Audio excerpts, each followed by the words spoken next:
सच्चे संसार में शांति की स्थापना करने वाले महाकारुणिक तथागत भगवान बुद्ध एवं भारत देश में पुनः भगवान बुद्ध के धर्म को स्थापित करने वाले बोधिसत्व परम पूज्य बाबा अम्बेडकर, इनको मेरा कोटि कोटि नमन है।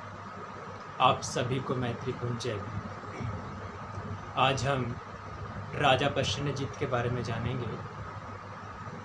एक बार राजा प्रसन्नजीत भगवान बुद्ध को अपने यहाँ पे दान के लिए इन्विटेशन देता है, भगवान बुद्ध को बुलाता है और उनके साथ साथ में वो अपने नगर के सारे लोगों को भी इनवाइट करता है। सारे नगरवासी, सारे उसके राज्य के लोग और राजा प्रसन्नजीत सारे लोग आते हैं। भगवान बुद्ध को राजा बुलाता है, उनको बड़े ही अच्छे से दान वगैरह परोसता है और जब धम्म देशना वगैरह हो जाती है तो भगवान बुद्ध वापस अपने यहाँ चले जाते हैं। फिर दूसरे दिन नगरवासी देखते हैं कि राजा इस प्रकार से भगवान बुद्ध को दान वगैरह करता है, इसलिए सारे नगरवासी भी दूसरे दिन भगवान बुद्ध को अपने यहाँ पे इनविटेशन देते हैं, बुलाते हैं और उसके साथ साथ राजा को भी बुलाते हैं और वो लोग राजा से भी अच्छा दान देते हैं।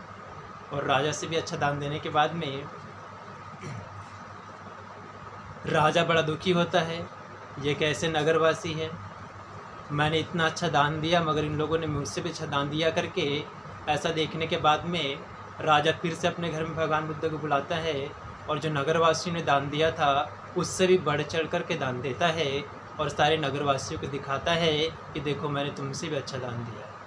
फिर तीसरे दिन फिर क्या होता है, नगरवासी सारे मिलकर के इकट्ठा होते हैं और फिर से राजा प्रसन्नजीत से भी अधिक दान देते हैं, राजा को बुलाते हैं। इस प्रकार से क्रम चलते रहता है। इस क्रम को देखते हुए राजा प्रसन्नजीत जो होता है वो एक दिन काफ़ी दुखी हो जाता है। देखता है जब भी मैं दान देता हूँ तो नगर के जो लोग हैं मुझसे भी अच्छा दान देने लग जाते हैं, तो क्या किया जाए, इसलिए काफ़ी दुखी रहता है। तो रानी जो होती है वो राजा से कहती किस बात के लिए दुखी हो, तो राजा अपने बारे में बताता है कि इस प्रकार से नगरवासी कर रहे हैं, अब मैं क्या करूं, कुछ उपाय नहीं, कुछ बताओ। तो रानी एक सजेशन देती है, एक काम करो राजा, हमारे यहाँ पे सफ़ेद हाथी है और उन सफ़ेद हाथियों के साथ में एक एक छत्र लेकर के जब भी भगवान बुद्ध और भिक्षु संघ बुलाओ तो सभी लोगों के पीछे में एक एक हाथी को रखो, जो एक छाता लेकर के जो हाथी जो एक एक भिक्षु के पीछे बैठा रहेगा, जिससे इस प्रकार का जो दान होगा वो कोई भी नगरवासी नहीं कर पाएगा। तो राजन वैसे ही करता है।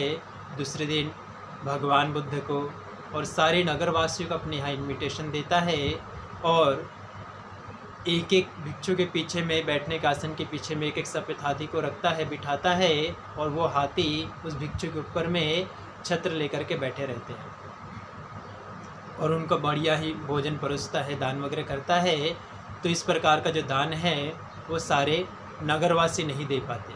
जब पूरा दान पुण्य हो जाता है तो होने के बाद में राजा प्रसन्नजीत जो है भगवान बुद्ध के पास जाता है और ऐसा अपेक्षा रखता है कि भगवान बुद्ध जो है ज़्यादा पुण्यानुमोदन करेंगे, मगर भगवान बुद्ध उस समय ज़्यादा पुण्यानुमोदन नहीं करते।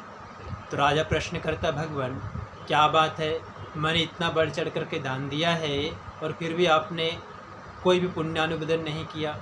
भगवान बुद्ध कहते, राजन तुम्हारे राज्य में दो अमात्य हैं। एक जो है इसके मन में अच्छा विचार आ रहा है कि जो राजा है वो अपने धन का अपव्यय कर रहा है, नुकसान कर रहा है, और एक के मन में ऐसा विचार आ रहा है कि राजा बड़ा ही अच्छा काम कर रहा है, धम्म दान देने के बाद में भगवान बुद्ध के उपदेशों को आम जन तक पहुंचाने का काम कर रहा है, भगवान बुद्ध के शील सदाचार को भी लोगों तक पहुंचाने का काम कर रहा है। ऐसा एक मन में विचार आ रहा है। अगर मैं ज़्यादा पुण्यानुमोदन करूँगा, ज़्यादा लंबा अगर धम्म देशना दूंगा तो जो व्यक्ति है जिसके मन में ऐसा बुरा विचार आ रहा है उसको और भी दुख होगा।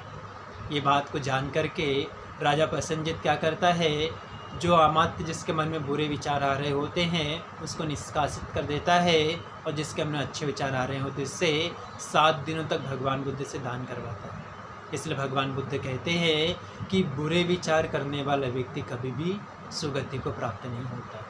जो अच्छे विचारों को करता है और बिना किसी अपेक्षा के जो धम्म दान देता है, वही व्यक्ति सुगति को प्राप्त करता है। भवतु सब मंगलं रक्षन्तु सब देवता सब बुद्धानु सब धम्मानु सब संघानुभावेन सदा शुद्धि भवन्तु।